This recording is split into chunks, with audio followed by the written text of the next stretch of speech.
और की फोटो बाहर चढ़ाई के रख ली है घर में सजाई के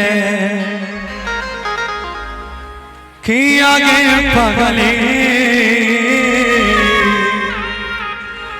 आगे तने दिन के खातिर दुनिया में आइल रहोगे जा। आइएगा म्यूजिक साथ।